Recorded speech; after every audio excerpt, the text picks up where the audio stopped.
Bonjour à tous et bienvenue dans cette nouvelle vidéo maths. Alors, on va faire un petit flashback sur les retraites parce que là, je suis quand même tombé sur un article un petit peu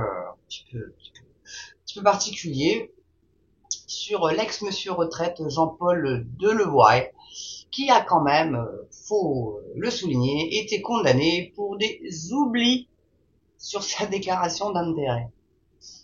Donc, bon, c'est quand même un petit peu dingue. Et puis surtout que, vous allez le voir dans l'article, c'est quand même pas mal, hein, le poste qu'occupait ce monsieur. Donc, c'est un article parisien qui date du 2 décembre 2021. Alors, l'article date, mais l'accusation est là, le dossier est toujours là.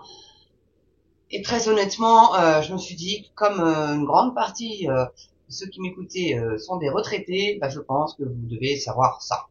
Si vous le savez peut-être déjà, hein, je sais pas, mais bon, en tout cas, si vous ne le saviez pas, je vous informerai au moins de quelque chose. Donc, ce, donc ce monsieur, hein, Jean-Paul Delevoye, ancien haut commissaire aux retraites, a écopé ce jeudi de 4 mois de prison avec sursis et 15 000 euros d'amende pour ne pas avoir déclaré plusieurs mandats à la haute autorité pour la transparence de la vie publique.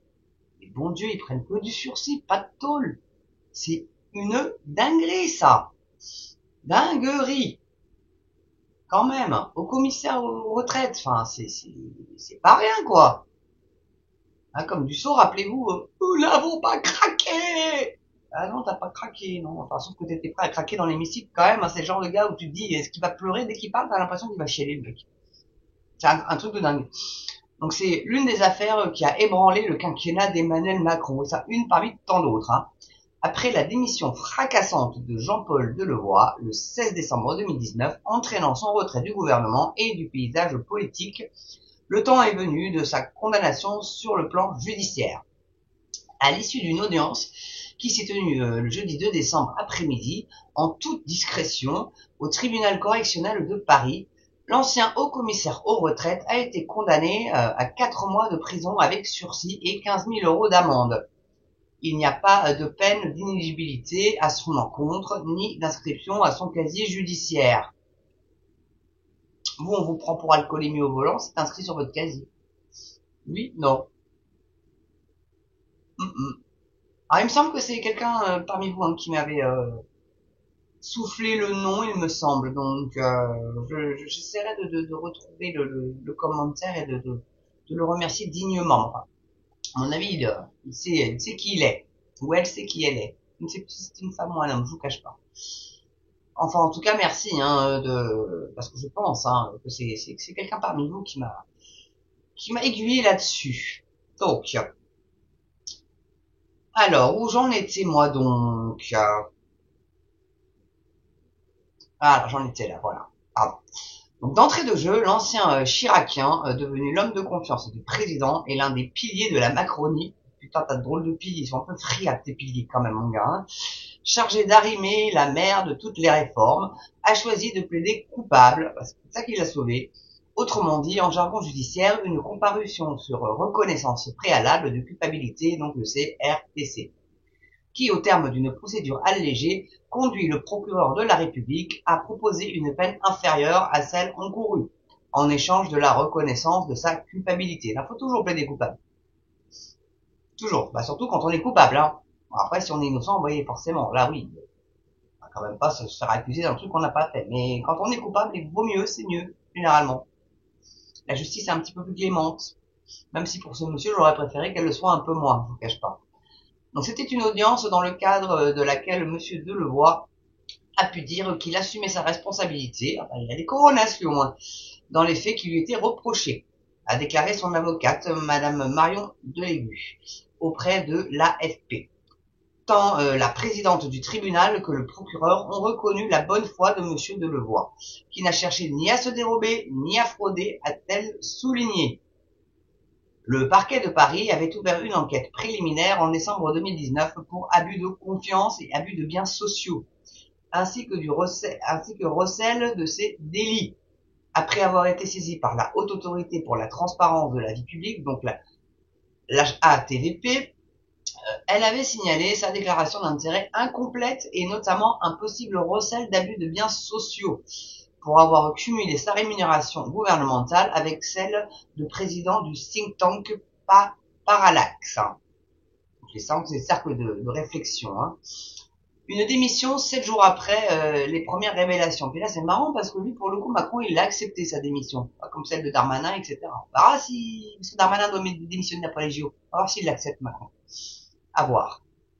Donc le feuilleton aura duré une semaine, c'est plutôt rapide, à l'entrée de l'hiver 2019. Des révélations en cascade. La première dans nos colonnes sur le fameux oubli de Jean-Paul Delevoye auprès de la Haute Autorité de la Transparence et de la Vie Publique, la HATVP.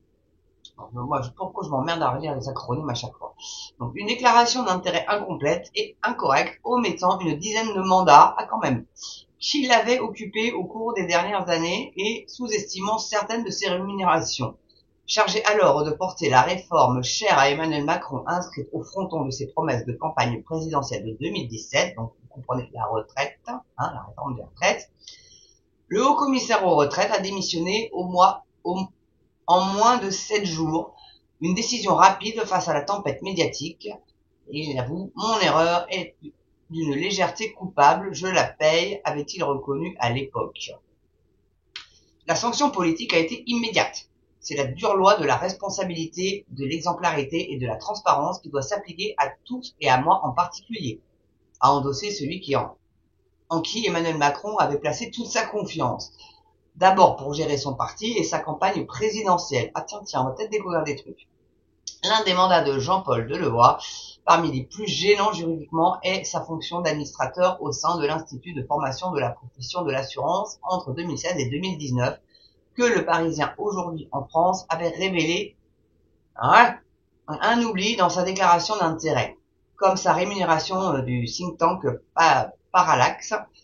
Nous avait-il d'abord répondu, invoquant dans un échange téléphonique que la responsabilité conjointe de sa femme chargée de l'indépendance administrative. Donc il emmène sa femme avec lui, c'est pas très sympa.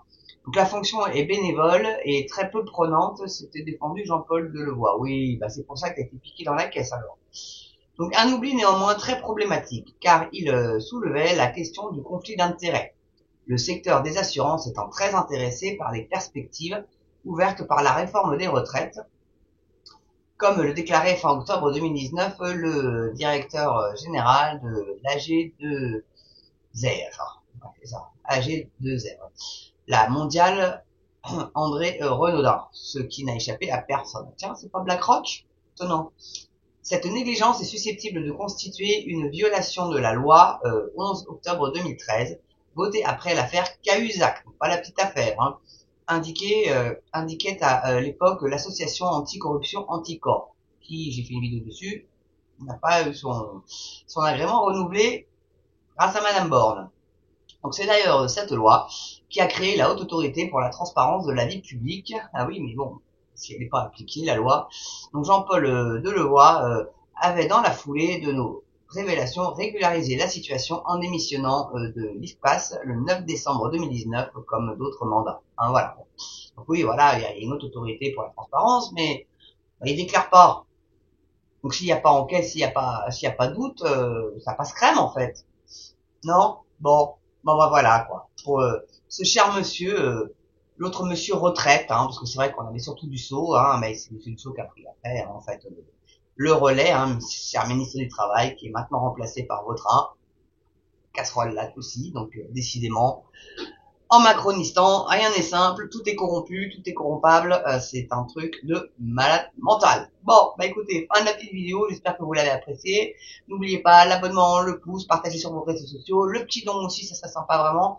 Et puis maintenant, vous pouvez aussi, en cliquant sur l'onglet rejoindre, vous abonner pour avoir des petits avantages sympa, quoi. C'est pas la mer à boire, c'est pas non plus un striptease de Mams, l'avantage, je vous rassure tout de suite, mais en tout cas, plus vous voudriez pas de toute façon. Donc voilà. Bon écoutez, c'est tout pour moi pour cette vidéo. Je vous souhaite une belle journée ou une belle soirée selon l'heure à laquelle vous la regardez. Et surtout, et c'est très important, prenez soin de vous et portez-vous bien. À bientôt sur une prochaine vidéo. Mums TV.